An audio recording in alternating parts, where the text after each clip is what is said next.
dikeluarkan pembukaan hasil kepada sekolah, visi dan misi, di antaranya visi dan misi dari karena visi dan misi sebagai budaya positif ini perlu dikembangkan di sekolah, karena saya lihat pembiasaan yang ada di sekolah masih belum maksimal untuk menjadikan budaya. Berarti kita ada pembiasaan dulu. Pembiasaan muncul dari pendidikan oleh kita, berarti kita akan ucapkan apa yang kita diucapkan oleh kita akan kita perbuat. Perbuatan akan menjadi kebiasaan kalau dilakukan setiap hari. Kebiasaan yang sehat.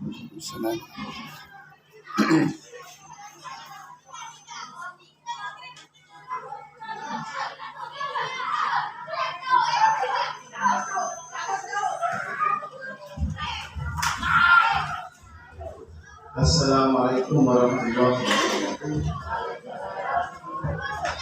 Sebelumnya terima kasih kepada sekolah dan juga kepada Bapak Ibu yang telah menyiapkan mengikuti acara destinasi kali ini dengan sebelumnya saya sudah menyampaikan, namun karena ketentuannya 60 menit, maka saya mohon waktu lagi bagian jawab lagi. Jadi 60 menit harus digunakan oleh bagian manajemen NRS di Perbeda. Baik Bapak Ibu sekalian, kita akan belajar tidak bosan-bosan, itu harus belajar ya, dari materi apa yang akan kita sampaikan nanti. Jadi kemudian materi pengembangan diri terkait dengan metode ataupun strategi mengajar. Dengan cara kita mengikuti PHT atau webinar, tentunya itu sangat bagus sekali. Seperti saya sering mengikuti metode pembelajaran interaktif dengan menggunakan media organisasi, itu sangat banyak sekali. Tinggal kita mengikuti dan semuanya gratis. Ada yang berbayar, teman-teman banyak yang gratis. Baik, tentunya pada kali ini kita akan menyampaikan budaya positif. Ya, budaya intinya adalah hal-hal yang positif yang perlu dibudayakan di sekolah. Oke, sebelumnya saya sampaikan salam dan bahagia. Jika saya mengucapkan salam dan bahagia, Bapak Ibu mengucapkan salam. Ini menjadi ciri khas, jadi apa namanya, pembuka bagi guru pembela. Oke Bapak Ibu sekalian, salam dan bahagia. Salam. Baik. Baik, pada kesempatan kali ini akan saya sampaikan modul 1.4 Bapak Ibu sekalian, budaya positif. Nah, pertanyaannya adalah pertanyaan pemantik kita pada kesempatan kali ini adalah setuju atau tidak dari pertanyaan yang pertama. Hukuman dapat mendisiplinkan anak, setuju atau tidak? Setuju atau tidak? Oke, nanti tidak ataupun iya, nanti kita lihat nanti Bapak Ibu sekalian nanti apa namanya di disiplin positif. Selanjutnya, pemberian hukuman dengan hal positif seperti membaca atau membersihkan halaman sekolah dapat meningkatkan disiplin anak.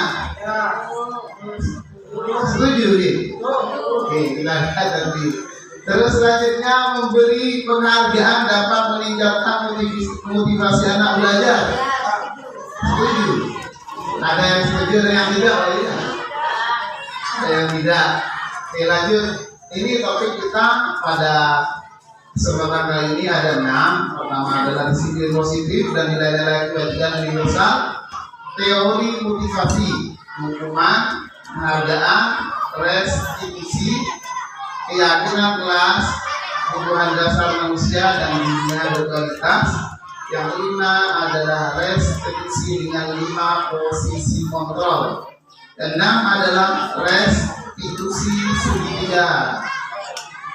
Oke, disiplin positif dan nilai-nilai universal. Bapak Ibu sekalian, ini yang pernah saya sampaikan bahwa perubahan paradigma, ya, kita merubah cara pandang kita, Bapak Ibu sekalian. Kegiatan kepalan tangan, ada A dan B, ada dan teman Anda. Ini pernah saya praktekkan kemarin. Sobeklah secari kertas kecil, tulis benda atau sesuatu yang sangat berharga untuk Anda. Letakkan di salah satu tangan Anda dan genggam benda atau sesuatu tersebut dengan segala daya. Artinya sangat kuat sekali. Buatlah sebuah kepalan, kemudian kepal. Jadi sesuatu yang sangat berharga, yang sangat rahasia, dikepal dengan erat. Kemudian teman B akan mencoba dengan sekuat tenaga dengan cara berbagai cara, yaitu untuk meminta Anda memberikan benda tersebut.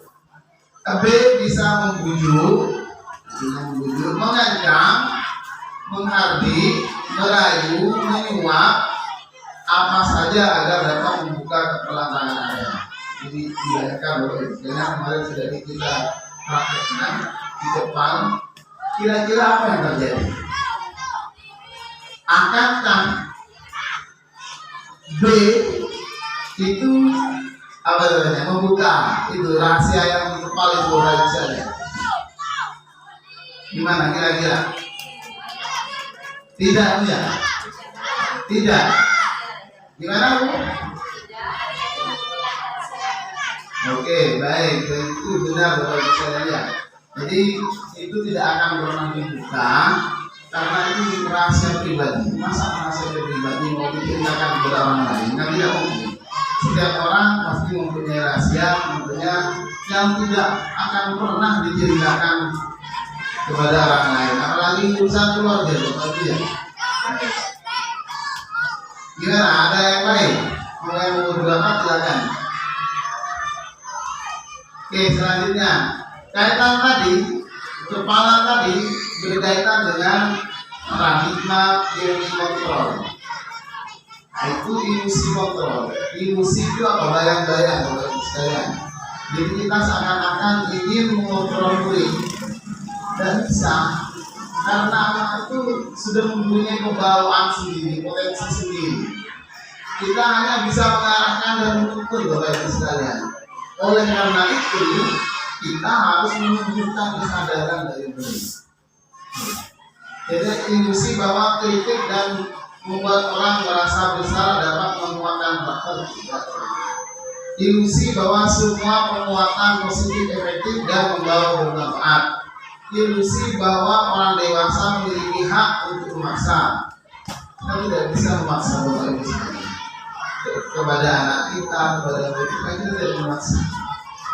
Contoh, kita memaksakan anak kita menjadi apa yang diinginkan kita. Tidak bisa, karena anak itu akan hidup dengan zamannya. Tidak bisa, kita seorang petani misalnya menuntut anak kita menjadi petani juga tidak bisa. Karena anak itu akan hidup dengan zamannya. Zaman dahulu tidak sama dengan zaman sekarang. Hal ini sebagaimana yang disampaikan Rasulullah, itulah anak kalian sesuai dengan zamannya. Jadi tidak bisa kita menggunakan cara metode yang lama untuk diterapkan kepada anak kita yang sekarang. Makanya kita dengan adanya diklat IKN misalnya, ya, kami tidak bisa kita memaksakan kurikulum yang dulu itu diterapkan di sana. Ya. Walaupun memang hasilnya Hasilnya apa? Hasilnya kita itu hasil dari guru-guru yang terdahulu, Bapak Ibu sekalian. Selanjutnya ini perubahan paradigma stimulus, respon, teori kontrol, teori pilihan. Siapa yang sesungguhnya memiliki kontrol? Ini terkait stimulus. Apa stimulus? Rangsanya, namanya rangsanya. Teori kontrol. Kita berusaha memahami pandangan orang lain tentang dunia. Semua perilaku memiliki tujuan. Hanya Anda yang bisa mengontrol diri Anda. Ya, jadi kita tidak bisa mengontrol orang lain. Daripada itu, tumbuhkan motivasi diri, motivasi intrinsik, atau kesadaran diri. Anda tidak bisa mengontrol orang lain, tidak bisa. Karena apa? Semuanya sudah mempunyai kontrol sendiri, mempunyai wawasan sendiri, sehingga menimbulkan tindakan dan reaksi. Kolaborasi dan konsensus menciptakan pilihan-pilihan baru. Kalian ini macam kolaborasi ya, sering berhubungan antara satu dengan lainnya. Terus model berpikir menang-menang. Ini peta atau kerangka teori positif. Ada yang dinamakan teori kontrol yang disampaikan oleh Dr. William Glasser. Ini Anda tidak bisa mengontrol orang lain, hanya Anda yang bisa mengontrol diri Anda. Ini teorinya. Semua perilaku memiliki tujuan, itu memiliki tujuan. Semua tindakan kita mesti memiliki tujuan. Model berpikir menang-menang, kolaborasi dan konsensus menciptakan pilihan yang baru. Realitas kebutuhan kita berbeda, kita bisa memahami pandangan orang lain tentang dunia. Setiap orang memiliki gambaran yang berbeda. Makanya mesti di dalam rapat tentunya ada yang berbeda pendapat. Hal ini setiap kepala mesti berbeda pendapat. Makna disiplin, belajar kontrol dari dengan menggali potensi kita agar tercapai tujuan mulia, yaitu sesuatu yang menjadi seorang yang kita inginkan berdasarkan nilai-nilai yang kita ambil. Kemudian muncul teori motivasi nanti Bapak Ibu sekalian. Jadi ada motivasi intrinsik, ada motivasi ekstrinsik dari luar. Kemudian 5 posisi kontrol nanti kita bahas bersama. Kemudian 5 kebutuhan dasar manusia. Ini kaitannya nanti kenapa itu anak-anak sering terlambat di sana. Ini kan pasti ada kaitannya. Ini yang perlu kita lihat. Jadi di budaya positif ini kita tidak dibawa kepada ranah kita tidak boleh menghakiminya. Jadi kita jangan kenapa kamu terlambat. Kenapa kamu tidak mengerjakan PR? Bisa jadi anak kadang malam, mungkin kalau SD tidak ya. Kalau anak SMA itu kadang-kadang tidak mengerjakan PR, kadang malamnya bekerja bagus. Begadang itu yang ada kerjaannya bagus. Karena daripada itu kita apalagi siswa ya, kadang ada kita dari guru agama, dari guru PJOK, dari guru bahasa Inggris, dengan kurikulum sendiri. Maka daripada itu kita tidak boleh langsung marah-marah atau tidak boleh menjudge si anak. Kita tanyakan dulu apa masalahnya, kenapa anak juga tidak sering tidak masuk, yang sering tidak masuk itu sering terlambat, sering tidak mengerjakan PR, terus tidak bisa membaca, padahal anaknya itu sebenarnya bisa kalau lambat. Nah, perlu di apa ya? Kenapa ada jadi begini? Lanjut. Sekarang maka disiplin, kaitannya dengan disiplin positif. Ini adalah berasal dari bahasa Latin, misalnya disiplina artinya belajar. Makna asal dari kata ini berkonotasi dengan disiplin dari murid-murid Sokrates dan Plato. Insya Allah Bapak Ibu sekalian yang sudah kuliah benar ya. Disiplin diri membuat orang mengenali potensinya menuju sebuah tujuan apa yang dia kerjai. Namun dalam budaya kita makna kata disiplin telah berubah atau bergeser menjadi sesuatu yang dilakukan seseorang pada orang lain untuk mendapatkan penghargaan. Jadi di macam peraturan tujuannya untuk menimbulkan pelanggaran. Kecenderungan umum adalah menghubungkan kata disiplin dengan ketidaknyamanan. Ya, tidak nyaman dan harus menghukum misalnya karena harus melanggar aturan lalu lintas ini. Bukan dengan apa yang kita hargai atau pencapaian suatu tujuan. Ini kaitannya dengan tadi nilai-nilai kebajikan universal secara umum, Bapak Ibu. Nilai-nilai kebajikan adalah sifat positif manusia yang merupakan tujuan mulia yang ingin dicapai setiap individu. Nilai-nilai tersebut bersifat universal secara umum dan lintas bahasa, suku bangsa, agama maupun latar belakang. Setiap perilaku perbuatan memiliki tujuan. Ini menurut Dr. William Glasser nih kepada beliau. Dengan mengaitkan nilai-nilai kebajikan yang diyakini seorang, maka motivasi intrinsik akan terbangun. Nilai-nilai kebajikan, misalnya, kenapa orang pakai helm? Yuk, kenapa orang pakai helm? Untuk melindungi kepala. Ada yang lain? Kan pasti ada yang takut tertangkap polisi. Ya, jadi itu tidak pikirnya ke aturan itu sekalian, bukan kepada nilai-nilai universal. Jadi kalau berpikir karena takut melindungi diri, keselamatan itu yang diharapkan dari sini. Jadi dengan mengajar nilai kebajikan yang diyakini seorang bertindak terbangun sehingga menggerakkan motivasi diri. Nah ini dalam itu dari dalam untuk dapat mencapai tujuan yang mulia yang diinginkan. Nilai-nilai kebajikan yang dicapai setiap anak Indonesia kita kenal dengan profil pelajar Pancasila. Ini yang kaitannya dengan kurikulum merdeka. Beriman dan bertakwa, berakhlak mulia, mandiri, bernilai kritis, berkebinekaan global, bergotong royong, kreatif. Ini perlu kita hafal Bapak Ibu sekalian. Profil pelajar Pancasila. Ini nanti kaitannya dengan kelima penguatan profil pelajar Pancasila. Insya Allah kita akan jadwalkan hari Sabtu Bapak Ibu sekalian ya. Hari Sabtu kan sudah diterapkan Bapak Ibu. Nanti kita ada pakai ini. Selanjutnya teori motivasi dan hubungan dan penghargaan restitusi. Lanjut. Ini teori motivasi perilaku manusia. Jadi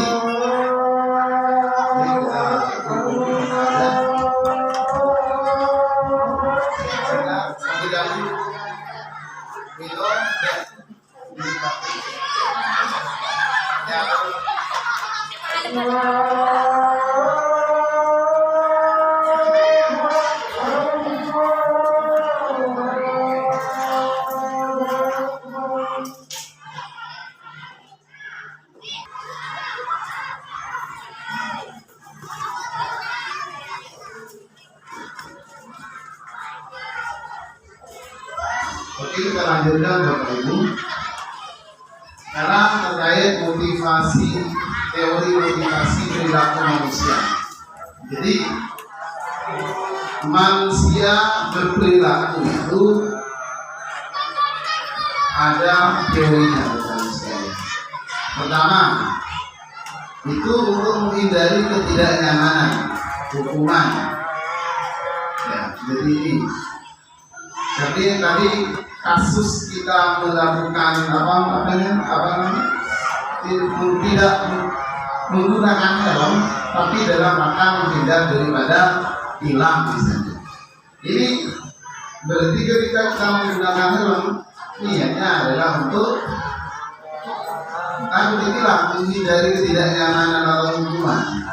Sama kita di waktu kita mengajar kepada anak. Jadi ketika kita menghindari hukuman kepada anak, maka sebenarnya itu anak kadang menghindar karena ketidaknyamanan atau maksud. Ini masuk motivasi eksternal.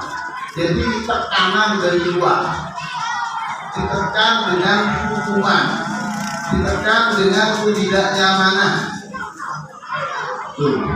Selanjutnya yang kedua, teori kedua, untuk mendapatkan imbalan dari orang lain, institusi. Jadi perilaku manusia itu termotivasi karena ini dapat imbalan. Itu lomba ingin mendapatkan hadiah. Apabila dia dengan semangat anak-anak karena dirangsang,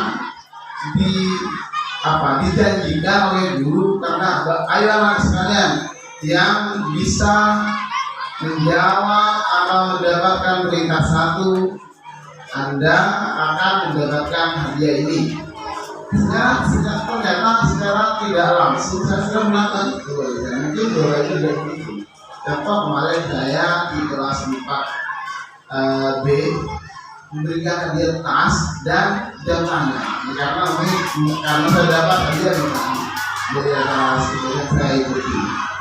Ya karena belum mengenal ini Bapak Ibu sekalian. Jadi itu karena terjadi motivasi eksternal. Kita melihat pengaruh dari luar, bukan timbul dari motivasi sendiri.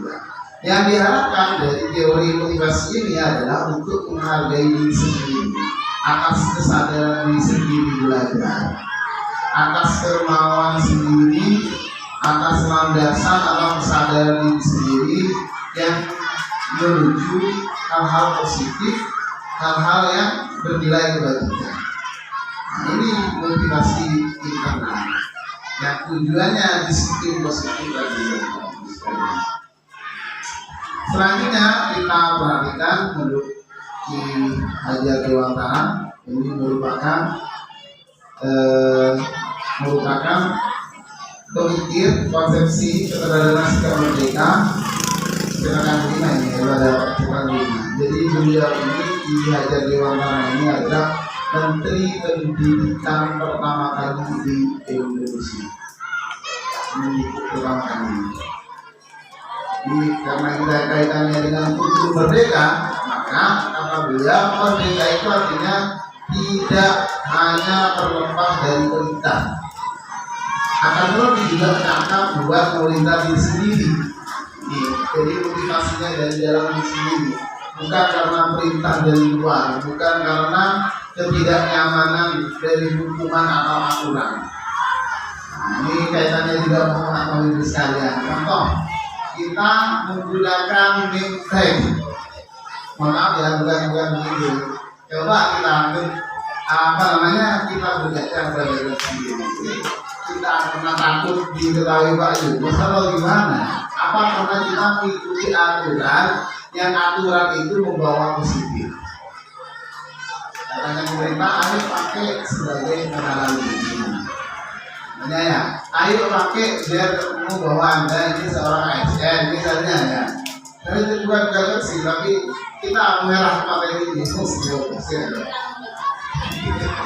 ada yang takut katanya, anak itu kemudian tak biasa cerita anakku tak bilang dia mengajar diri. Kan bagus sekali. Jadi ini budaya tersebut kita gunakan. Jadi kalau kita memerintahkan kepada anak, misalnya ya, ayo pakai dasi anak-anak, misalnya ya, ini kita tapi kita bawa gitu ya. Kita meminta kepada anak untuk misalnya, jadi bertentangan kepada diri kita sendiri, maaf ya. Jadi bertentangan kepada diri kita.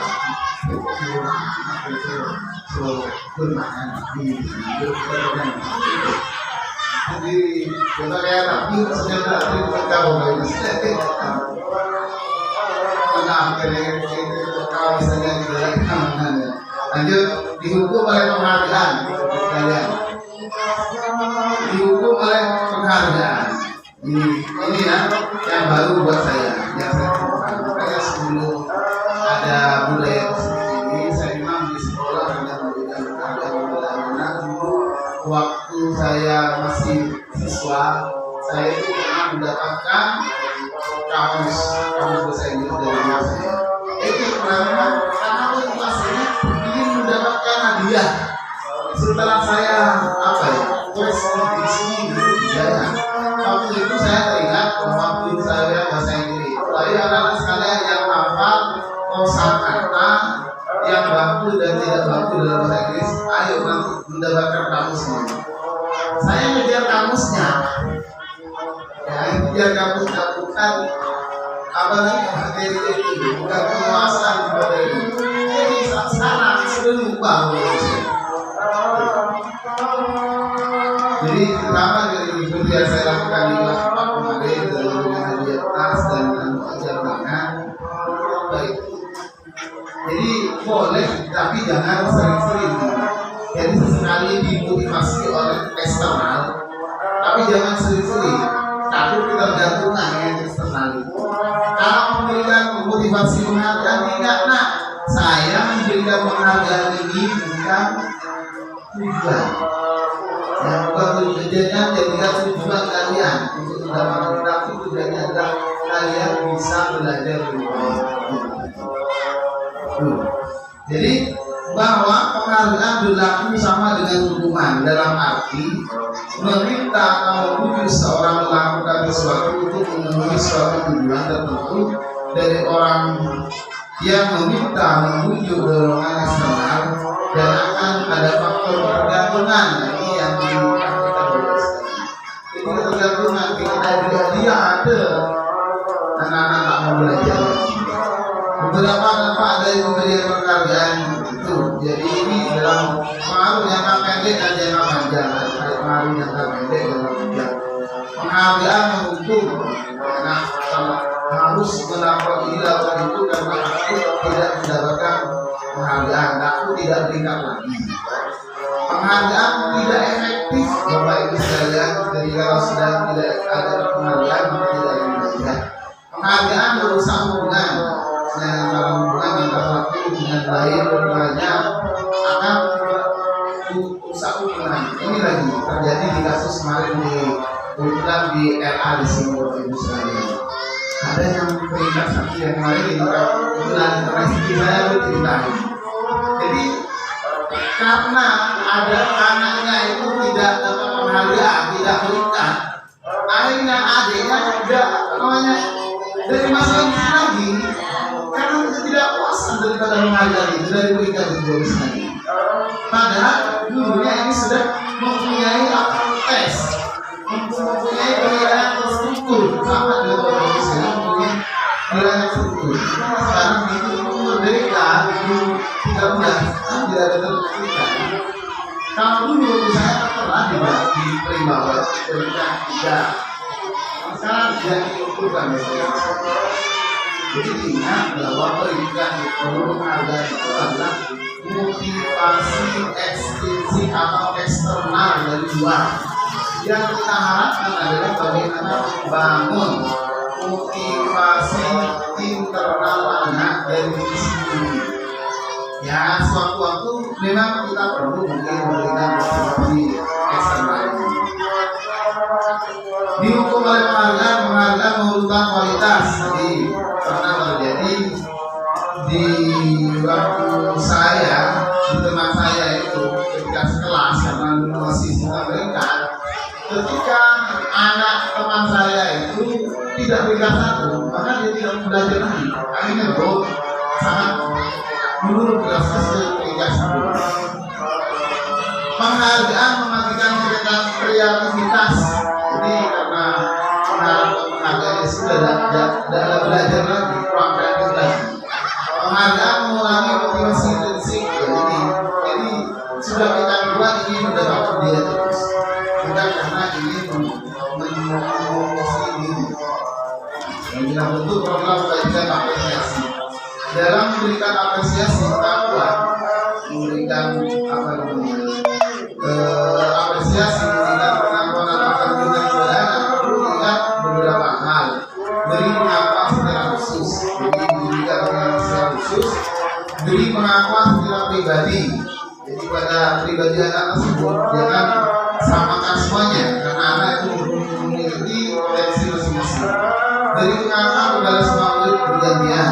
Beri pengakuan secara konsisten, fokus pada proses. Contoh, pengakuan apresiasi kewajiban membuka.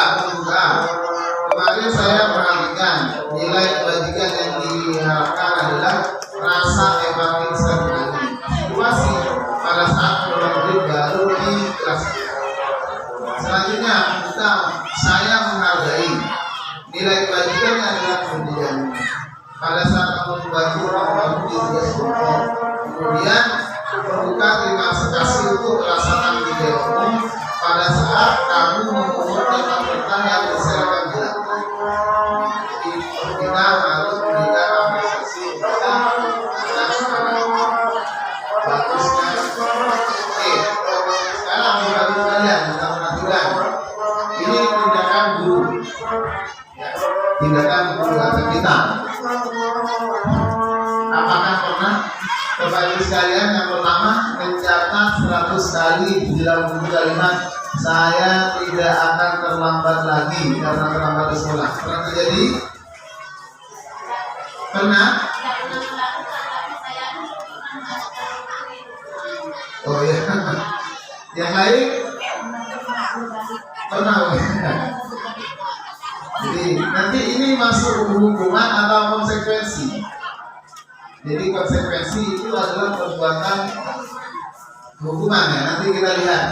Lari mengelilingi lapangan basket 2 kali karena terlambat dari sekolah. Hukumannya. Murid diminta push up 15 kali karena tidak menggunakan masker ke sekolah. Masuk hukuman. Menggantikan kertas tugas dengan yang telah dicoret-coret. Konsekuensi. Terus bersihkan tumpahan air di meja tulis karena tersenggol pada saat belajar. Masuk hukuman atau konsekuensi? Konsekuensi. Murid disuruh untuk mengenakan sepatu seharian, murid disuruh mengenakan sepatu seharian di sekolah karena tidak mengenakan sepatu hitam. Hukuman. Lari mengelilingi lapangan basket 2 kali karena terlambat 10 menit untuk berpakaian videokan. Masuk hukuman berarti. Ini jawabannya. Jadi konsekuensi ya. Bisa membedakan antara konsekuensi dengan hukuman. Jadi konsekuensi itu sebagai pengganti apa yang telah dia lakukan, bukan dengan cara hal yang menyakitkan. Kalau seperti ini kan agak lebih menyakitkan buat.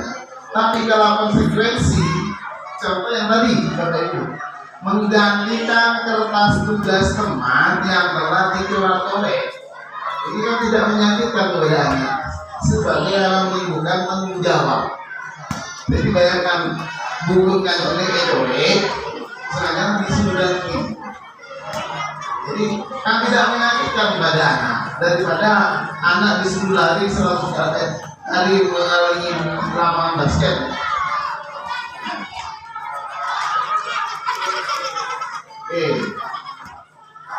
Ini perbedaan hukuman dan konsekuensi Bapak Ibu sekalian. Perbedaan hukuman dan konsekuensi, mari kita lihat bersama. Ini yang kayak tadi yang apa namanya? Ini kita perhatikan bandingkan dengan ini. Sesuatu menyakitkan yang harus terjadi. Contohnya yang tadi, ini mencatat 100 kali di dalam buku kalimat saya tidak akan terlambat. Bayangkan kalau 100 kali memang tak perlu ditahan. Tidak keisman, bisa keisman dan anak-anak. Jadi contohnya kepada saya sendiri Bapak Ibu sekalian. Kemarin yang kasusnya seringnya mana? Kelas 5 tapi semuanya itu juga karena salah cara mengatasi. Sedangkan juga masih tak tahu caranya. Sebelum ada materi ini jadi setelah ada materi ini kan sudah belajar juga bagaimana mengendalikan emosi. Dalam konsekuensi sesuatu harus terjadi. Ini konsekuensinya tadi misalnya menggantikan kertas, ini yang harus terjadi, tidak tersakiti anak. Terus membuat anak sakit fisik maupun sakit hati dalam jangka waktu lama.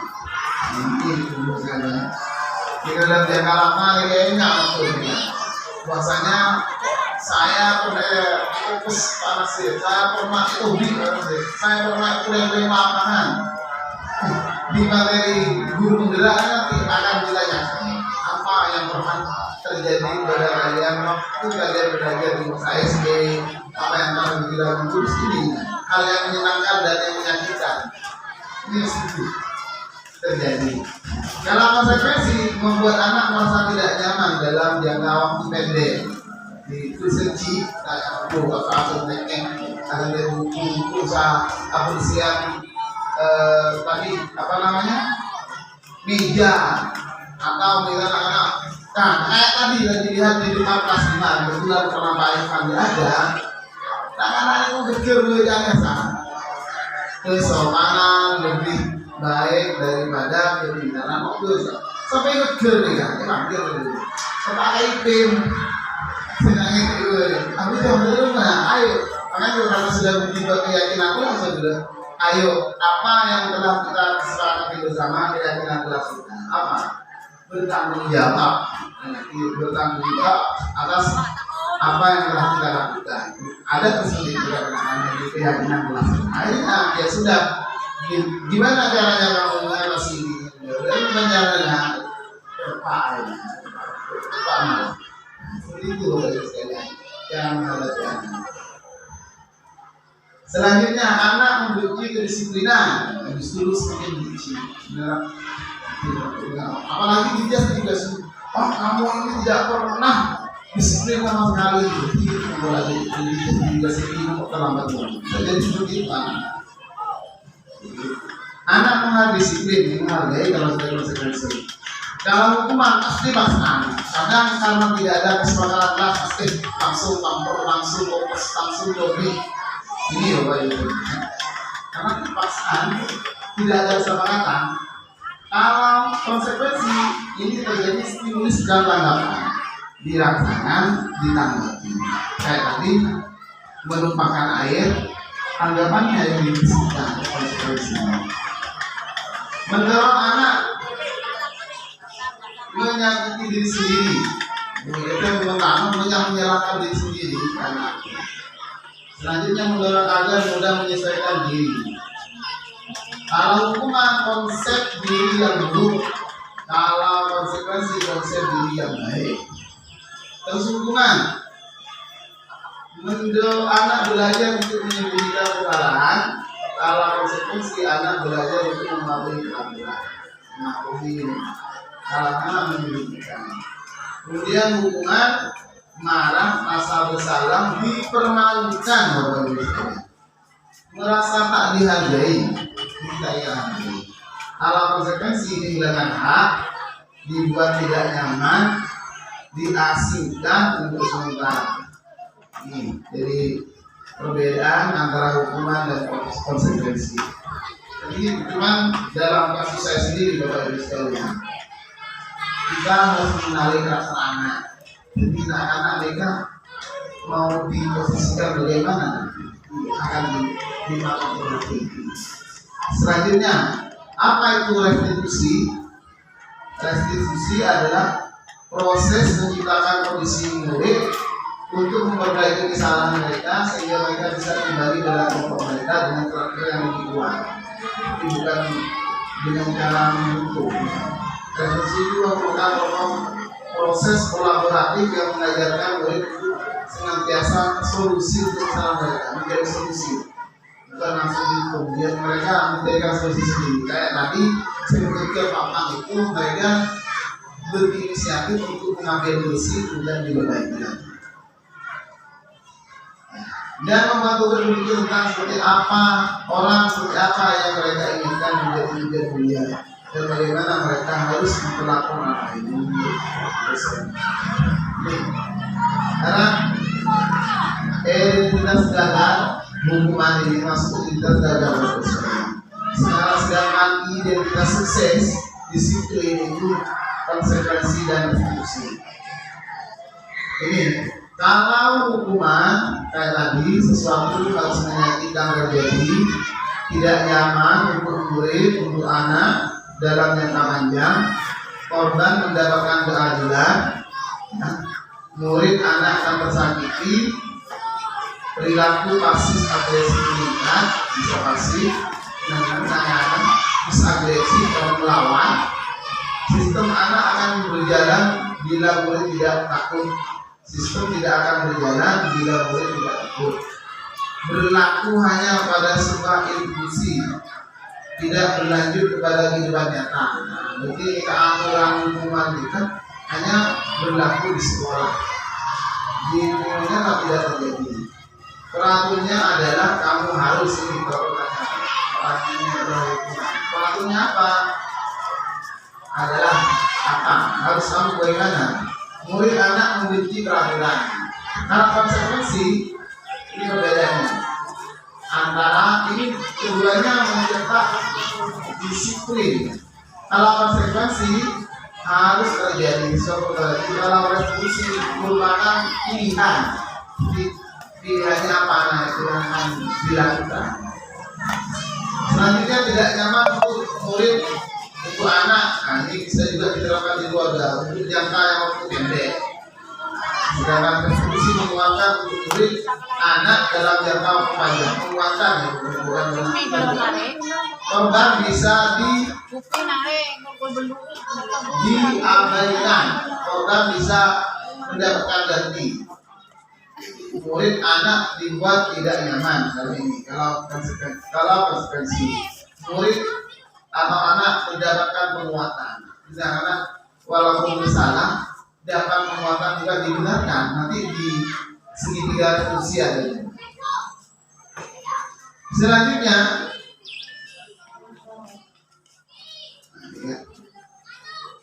sistem tidak akan berjalan bila murid kalau ini kasih hukuman. Selanjutnya memerlukan monitoring dan supervisi terus menerus dari guru. Konsekuensi ini harus dipantau terus. Kalau restitusi murid belajar bertanggung jawab untuk perilakunya, ini bertanggung jawab. Akhirnya dia bisa melakukan apa yang harus dia lakukan untuk mempertanggungjawabkan atas perbuatannya. Kayak tadi yang kayak menggeger papan itu, akhirnya mereka mengambil fungsi untuk memperbaiki. Selanjutnya membantu penerapan mengikuti peraturan dalam masyarakat dalam konsekuensi. Dalam konstitusi fokus pada pemecahan masalah dalam jangka waktu panjang. Selanjutnya konsekuensi apa peraturannya ini? Mampukah kamu melakukannya? Terima kasih. Ini kata-kata murid anak menghormati peraturan. Kalau ini apa yang kamu yakini, nanti ada videonya Bapak Ibu sekalian yang sudah buat kemarin. Apa yang bisa kamu lakukan untuk memperbaiki masalah ini? Nah, ini jadi apa yang kamu harus perbuat kalau kamu geger ya? Apa yang kamu perbuat jika kamu tidak mengerjakan PR? Apa yang kamu buat jika kamu tidak mengikuti sholat jemaah misalnya? Nih, murid anak menghormati dirinya dan orang lain. Oke, selanjutnya ini ciri-ciri restitusi perbuatan. Bukan untuk menebus kesalahan, namun untuk belajar dari kesalahan. Jadi bukan menebus. Kalau tidak akan konsekuensi menebus atau tanggung jawab, tapi belajar dari kesalahan tersebut. Selanjutnya memperbaiki hubungan. Jadi memperbaiki hubungan antara guru dengan murid, murid dengan murid. Kalau terjadi masalah, bukan jadi artinya jadi yang menjalan keluar. Tawaran bukan paksaan, ditanya lagi. Terus apa yang kamu perlu lakukan? Bukan paksaan, dibeli pakai paksaan. Apa harus begitu, bukan. Restitusi menuntut untuk melihat diri ke dalam diri. Tanya lagi, nak bagi satu pemodal perempuan anak di rumah berdiri itu bocorin main. Jadi sudah menimbulkan motivasi di kepada anak itu. Terjadi tadi di kelas 6 nih kan, jawaban dan jawaban kenal sebelum itu baru. Nah, so dari jawabannya sokan jadi mundur nggak mau sudah ya. Kita kelas 6 menghubungi dari itu. Jadi itu buat sekalian. Kemudian restitusi menjadi kebutuhan dasar yang mendasari tindakan. Jadi karena ini kan kalau restitusi karena itu nambah kenapa kita tanyakin dulu apa tujuan dasar nanti kembali ke tujuan dasarnya kita. Selanjutnya restitusi diri adalah cara yang paling baik. Refleksi fokus pada karakter bukan tindakan, jadi membuat karakter. Refleksi fokus pada solusi, jaringan solusi Bapak Ibu sekalian. Restitusi mengembalikan murid yang bermasalah pada kelompoknya, bukan diasingkan. Jadi masalah itu kan jangan itu hukuman Bapak Ibu sekalian. Nah, setelah keyakinan kelas, nikah. Jadi perlu diingat keyakinan kelas bukan peraturan kelas. Kenapa? Nah, kita bahas. Mengapa tidak peraturan saja? Mengapa harus keyakinan kelas? Ini kaitannya juga dengan mengapa kita memiliki peraturan yang harus menggunakan helm bila mengendarai kendaraan roda dua. Jadi kaitannya. Ini aturan, ini keyakinan. Kalau kita kembali kepada peraturan, karena takut, hilang. Karena takut kena sanksi. Tapi kalau misalnya kita kembali kepada keyakinan kelas, karena menjaga keselamatan berbagai misalnya. Selanjutnya, mengapa kita memiliki peraturan 3M sama ini? Terkaitannya dengan kesehatan, bukan karena takut, takut dihukum di sekolah. Karena kok hilang tentang ambil masker. Kan pernah terjadi hilang masker. Mentah akhir mata hilang, mentah maskeran hilang. Pernah terjadi kan waktu COVID misalnya. Selanjutnya, mengapa kita memiliki peraturan kelas harus datang tepat waktu pada saat mengikuti pelatihan? Kenapa? Menghargai waktu, bukan karena takut digigir Pak Yunus seperti yang terjadi kepada saya dulu. Jadi untuk mendukung motivasi intrinsik, kembali nilai-nilai keyakinan lebih menggerakkan seorang dibandingkan mengikuti serangkaian peraturan. Jadi motivasi intrinsiknya lebih kuat.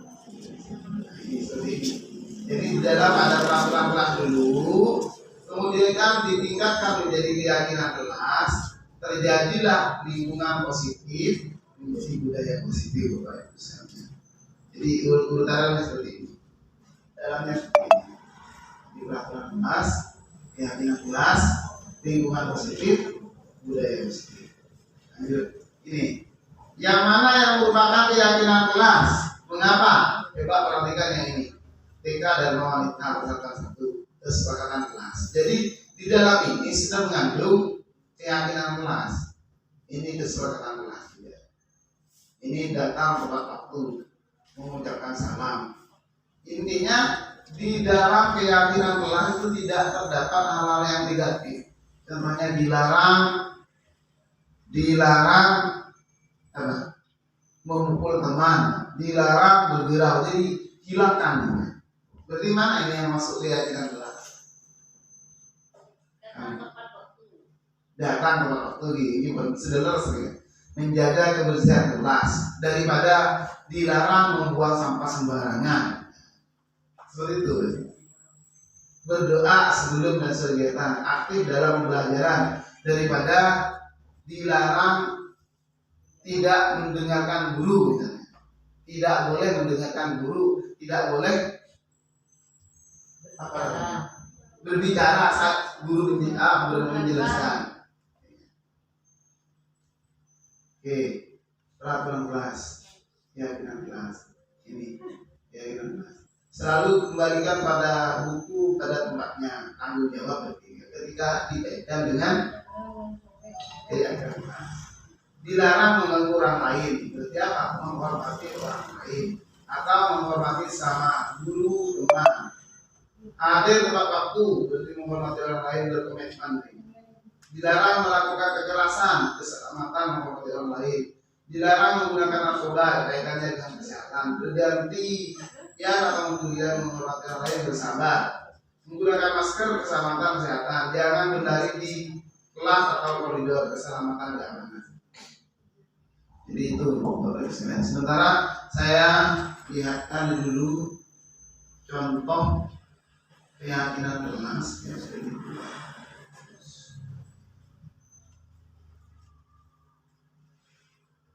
Sudah beberapa kali saya membuatnya keyakinan kelas. Nah, ini warnanya yang dibuat di kelas 5A.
Oke, dan dulu.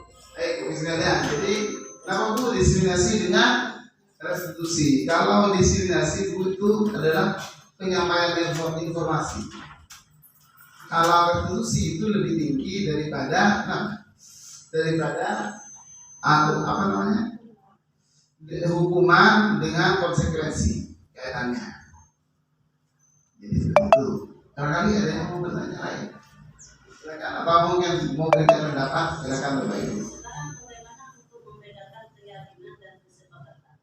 Kesepakatan, ya kan? Kesepakatan nih kan?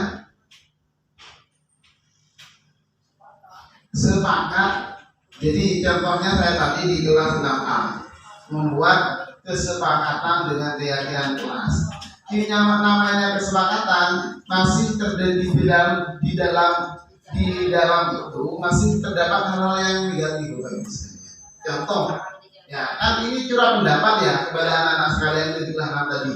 Saya bilang, ayo nak, sekarang kita membuat kesepakatan kelas atau peraturan kelas yang kemudian kita taati bersama. Yang muncul dari anak apa? Dilarang membuang sampah sembarangan. Tidak boleh melawan kepada guru. Tidak boleh keluar tanpa seizin guru. Saya sederhanakan dan lebih kepada positif. Akhirnya kalau hanya kesepakatan saja masih banyak negatifnya.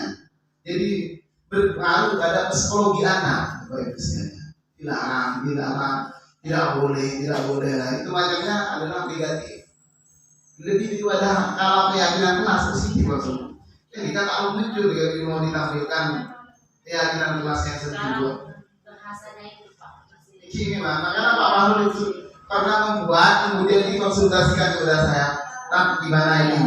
Masih ada masukan tidak? Itu digunakan yang dilarang itu sebelum dihapus sekali.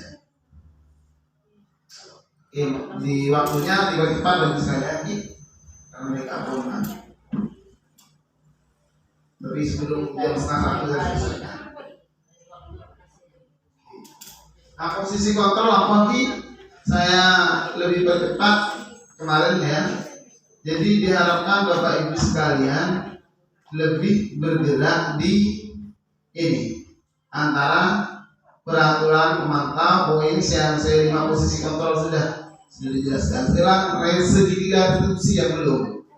Segitiga restitusi ini cara menasihati anak dengan benar, cara menghadapi anak yang bermasalah. Oke, ini pertama, tindakan pertama adalah menstabilkan identitas. Jadi distabilkan identitas anak itu dengan cara apa? Mengucapkan kepada anak, setiap orang pasti pernah melakukan kesalahan. Kamu bukan salah satu yang pernah melakukan hal ini. Jadi tidak. Ini yang perlu kita sampaikan kepada Burina, maupun setiap anak ini mesti punya kesalahan. Bapak pun pernah bahkan melakukan itu. Kemudian tindakan selanjutnya adalah validasi kebutuhan. Validasi kebutuhan. Kamu tentu punya alasan mengapa melakukan itu. Jadi katanya kenapa nak melakukan itu? Tanya apa mesti dari alasan tanya. Terus adakah cara yang lebih baik efektif untuk mendapatkan apa yang kamu butuhkan? Nah, contoh kasus satu, anak mengambil makanan temannya. Mereka tanya. Jadi, setiap anak itu mesti kamu nggak tahu bersalah. Setiap anak pasti itu mempunyai kesalahan. Bapak pun sebagai guru pasti punya kesalahan juga. Selanjutnya tanya kenapa nak kamu mengambil makanan temannya? Jadi kita mau mengatakan, adakah cara yang lebih efektif untuk mendapatkan itu yang kamu butuhkan? Kamu apa yang lebih kita anak dengan kenapa? Tanya kita kasusnya Dedika. Ternyata ketika kita kembali kepada 5 kebutuhan dasar itu di Eropa tak sama di Eropa. Akhirnya anak ini. Yang perlu kita telusuri. Selanjutnya menanyakan keyakinan. Kedua menanyakan keyakinan apa keyakinan kelas kita, apa kesepakatan kelas kita. menghormati teman kamu, ini pikiran. Berarti kalau kamu ngambil makanan temannya, menghormati teman tidak. Jadi anak-anak mulai sadar kok gitu. Jadi nilai-nilai apa yang telah kita sepakati? Tidak boleh mengambil hak teman. Selanjutnya, kamu ingin menjadi orang yang seperti apa? Tanya gitu. Tentunya kamu kan ingin menjadi orang yang jujur, bertanggung jawab, ingin berkaitan. Inilah segitiga restitusi. Sebenarnya itu di video dan dulu waktu restitusi dengan Olive dan saya ibu setelah gimana? Tapi senang pilih ya dengan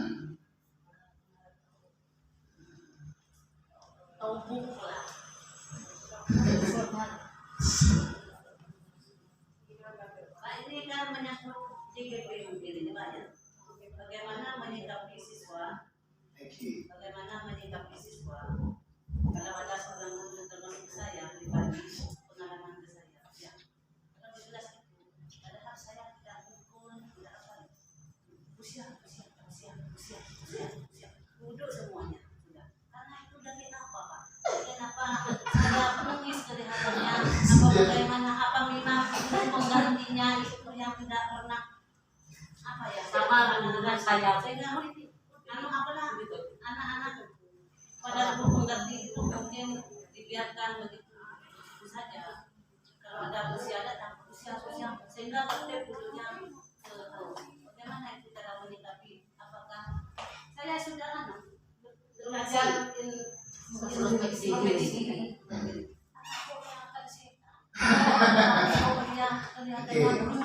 Bapak Ibu, jadi untuk bisa mengatasi itu saya kita mesti ini apakah pernah kita memukul ya atau mungkin karena disegani ya anak. Bukanlah itu bukan disegani namanya, ditaati. Tidak Perbuatan sudah tidak baik. Betul. Memang kalau disegani itu anaknya tidak ikut dengan mulutnya. Karena kan setan datang. Tentu ibu siap tidak mau begitu Bu ya. Tidak mau kan? Karena apa? Jika mengganti orang lain, anak-anak berarti kan melawan atau tidak mendengarkan itu Bu ya. Jadi ya ini mungkin Anda hanya takut ke saya. Kalau guru lain kan takut. Yang di kelas itu, Ya mungkin ibu. nah, Suaranya ibu itu kalau dalam waktu berbicara itu nadanya tinggi. Jadi anak takut. Iya takut. Ada suaranya itu seperti Ya. membentang. Walaupun tidak menghukum secara apa namanya fisik, Bu, anak itu juga bagaimana suaranya seperti tidak ke kaburin kan? Tidak kaburin kan? Terlalu lembek kan? iya. Memang setelahnya begitu. Anak-anak dapat sekarang kan? Bagaimana kabarnya pada pagi hari ini? Bagaimana kabarnya pada Ya. pagi hari ini? Betul, Bu. Tidak bisa lupa. Bagaimana kabarnya pada pagi hari ini? Sehingga anak jauhnya semangat. Kayak dari luar itu usia. Udah semuanya sudah. Ya jadi gitu Bu. Jadi mungkin anak itu bukan segan tadi mungkin ya karena ada ucapan seperti itu. Jadi karena anak itu karena walaupun tidak dihukum secara fisik, mungkin ketika anak kita suara melegar itu sebenarnya sudah ditakuti. Takut, nah itu pengaruhnya pada psikologi. Jadi akhirnya terjadi seperti itu Bu. Walaupun kita tidak menghukum secara fisik. Ya misalnya kalau tidak sedang berkata-kata tadi, wah lambat mau, tak ada kapan Jadi memang mengatakan yang sudah dengan tidak baik. Iya. Saya kan tidak pernah mengucapkan kata-kata. Iya. Bisa jadi mungkin karena nada yang tinggi juga tidak ngerti. Mungkin saja Bu. Tapi kan memang kita harus introspeksi diri kalau Kadang perlu juga suara tinggi. perlu Bu. Tidak maksudnya mungkin sering ketika misalnya anak bersalah suaranya tinggi sebenarnya Bu. Kayak gitu. Ya, sekarang kita bedakan dengan suara yang lembut. Lepas ini kan, ngerimpeng. Ya, itu karena tidak bisa. Bagaimana itu? Tidak ditata juga. Mana yang tak ngerti? Nah lagi ini ya. Yang penggunaannya disesuaikan kebutuhannya Bu. Jadi di mana kita harus menjelaskan, bisa menyampaikan ketika tidak terdengar badana yang paling jauh, itu dinyarikan. Kalau menghadapi anak misalnya waktu nyaring, dari anak yang bermasalah, kan takut aja. Maka kita harus menggunakan itu sesuai dengan kebutuhannya. Menurut saya. Tidak, kalau misalnya sedang apa namanya, kita harus pahami karakter anak adik kecil takut dengan suara keras misalnya. Maka kita harus menggunakan suara yang anak-anak mulai klasik justru semakin melawan misalnya. Maka kita harus di mana menggunakan kebutuhan anak tersebut. Menurut saya begitu. Oke, Terima kasih. thank you. Antara hukuman dan konsekuensi. Misalnya ada anak lebih memilih hukuman daripada konsekuensi.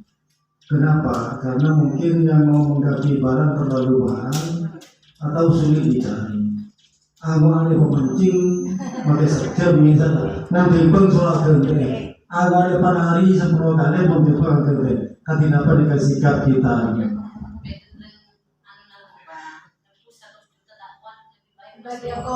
Lebih kopi.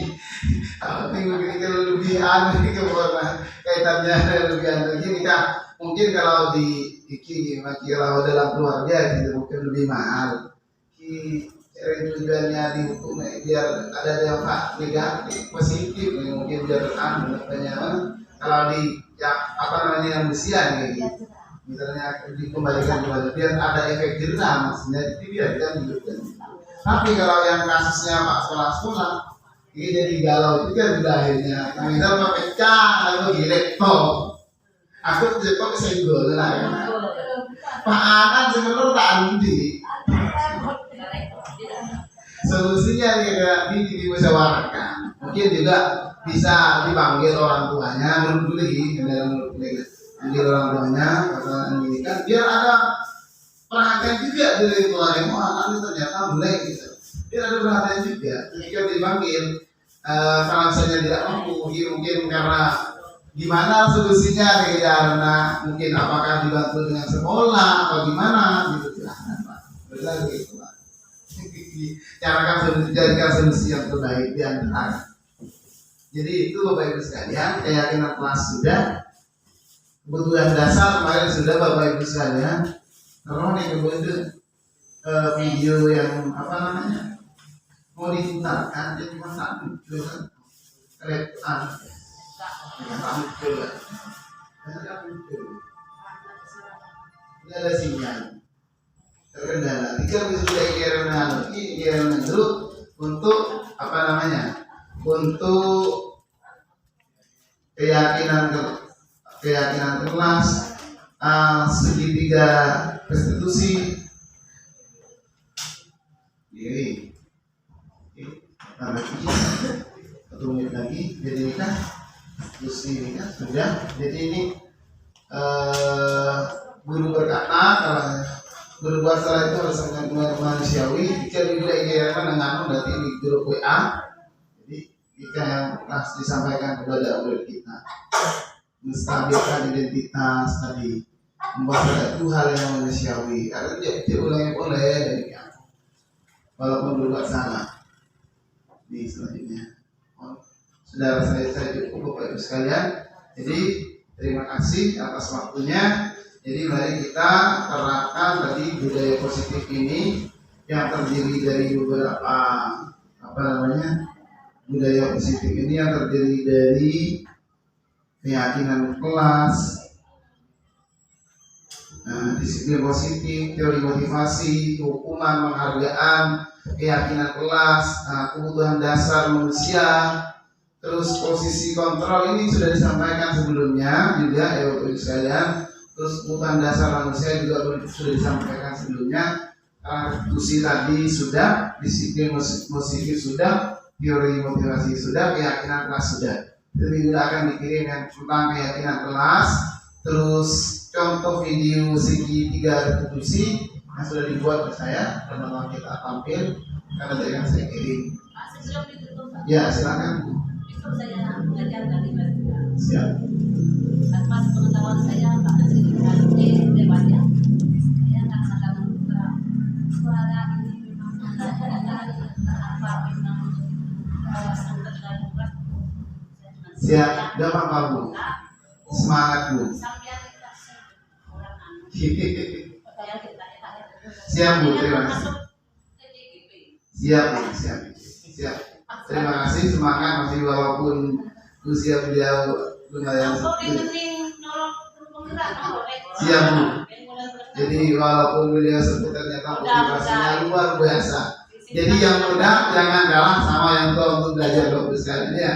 Jadi beliaunya karena tidak bisa karena umur maka tidak bisa ikut TGP.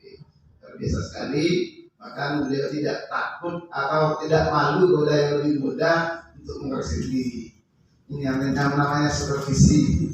Baik, terima kasih Bapak Ibu sekalian. Mungkin ada pertanyaan atau pernyataan, silakan. Dan lagi itu dari saya, kurang dan lebihnya saya mohon maaf. Wabillahi taufiq wal hidayah. Wassalamualaikum warahmatullahi wabarakatuh. Waalaikumsalam warahmatullahi wabarakatuh. Terima kasih kepada Pak Nasir yang telah menyampaikan budaya positif kepada kita. Mudah-mudahan semuanya walaupun belum JDP, insya Allah sedikitnya ilmu yang dari Pak Nasir sudah disampaikan. Dan ini saya memang memprogram memasang LCD di kantor, memang akan diadakan IHT setiap saat nanti. Semuanya harus mengetahui karena Pak Nasir sebagai JDP nanti sebagai guru penggerak setelah selesai mendapat sertifikat menjadi agen perubahan di sekolah ini. Dan insya Allah semua yang diperoleh Pak Nasir selalu disampaikan sebagai program IHT. IHT itu in-house training, pelatihan di sekolah sendiri. Siap. Jadi semuanya harus siap, semangat, tidak ada yang ngantuk-ngantuk karena kemudian itu mulai dari biasa ngantuk. Biasa dan dulu sedikit. Karena mungkin bangunnya agak malam dan lain sebagainya, karena punya penyakit dan sebagainya. Demikian yang bisa saya sampaikan, kurang dan lebihnya saya mohon maaf. Akhirul kalam, wallahul muwaffiq ila aqwamit thoriq. Wassalamualaikum warahmatullahi wabarakatuh. Waalaikumsalam.